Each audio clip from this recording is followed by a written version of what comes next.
देखो एक सवाल है। एक दुकानदार के पास 500 केजी चीनी है। 500 केजी का मतलब 500 किलो है ना। केजी का मतलब किलोग्राम होता है ना। चीनी है, वह प्रत्येक दिन यानी कि हर एक दिन है ना 45 केजी चीनी बेचता है। कै केजी? 45 केजी। 8 दिनों तक चीनी बेचने के बाद यानी कि 8 दिन चीनी बेचता है, लगातार 8 दिन बेचता है। उसके पास कितनी चीनी बची होगी? कहे का मतलब कि उसके पास 500 केजी चीनी था, एक दिन में 45 केजी बेच रहा था और लगातार 8 दिन क्या किया वो चीनी बेचा। अब 8 दिन बेचने के बाद 8 दिन बेचने के बाद कितना चीनी उसके पास शेष बचा? कौन बनाएगा? 5 केजी बचा होगा सर। कितना? 5 केजी। अंदाजे गोली मार रही है। हाँ सर। 5 केजी। देखिए 5 नहीं ऐसे नहीं पता कैसे चलेगा। हाँ तुम कहेगा 5 केजी, कहेगा 4 केजी, कहेगा 2 केजी, कहेगा 10 केजी, ऐसे नहीं। इसको करना है आपके सोल्व करो। इसको सोल्व करना है, कौन करेगा? तो करेगा तो कालियन सर। काम सबसे आसान तरीका है। हाँ सर। सबसे आसान तरीका है। जब चलो इसको क्या करते हैं, सोल्व करते हैं, सोल्यूशन करते हैं ना। एक दुकानदार को 500 केजी चीनी, चलो ठीक है। चूंकि दुकानदार के पास 5 केजी कुल चीनी कितना है? 5 केजी। 500 केजी है 500 केजी है ना। इसीलिए एक दिन में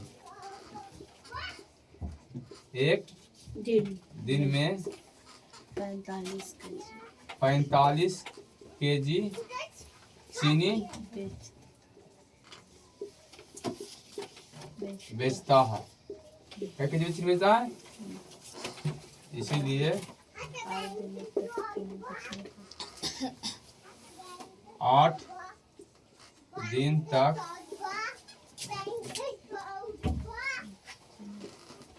चीनी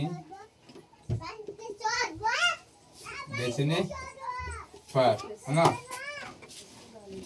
एक दिन में कितना बेचता है? 45 केजी रे। हाँ सर। तब 45 और गुने का दिन बेचता है 8 दिन।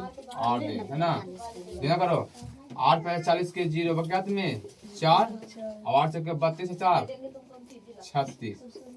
यानी कहे के मतलब है कि दुकानदार के पास कुल चीनी कितना था? 500 केजी।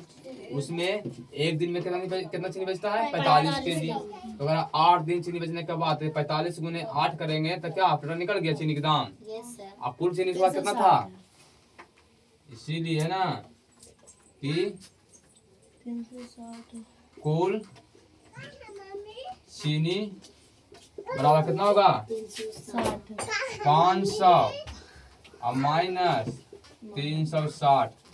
45 केजी के एक दिन बेचता है तो 8 दिन में कितना हुआ? 360 केजी। टोटल कितना था? 500 केजी। तो 500 में 360 केजी का कितना आएगा? यानी कि 0 के 0 और 10 में 6 गया 4 और 4 में 3 गया 1 है ना। 140 दुकानदार के पास कुल बेचने पर बचा चीनी कितना होगा? 140 केजी। देखो 360 केजी और 140 केजी। 0 0 3 4 1 5 आ गया बराबर है। यानी कि दुकानदार के पास कितना बच रहा है? 140 केजी उसके पास बच गया। और 8 दिन में कितना बचा? 360 केजी चीनी। कोई दिक्कत? No sir. तो दूसरा सवाल बन जाएगा। चलो ठीक।